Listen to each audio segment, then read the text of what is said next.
А сегодня день кораблика.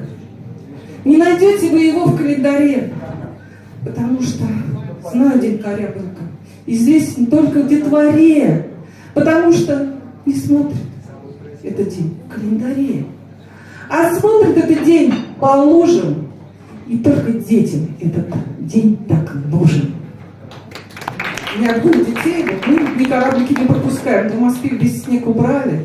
Я не представляю, как здесь определять день кораблика. У нас в Подмосковье как раз наступил день кораблика. Лужи прекрасные, великолепные.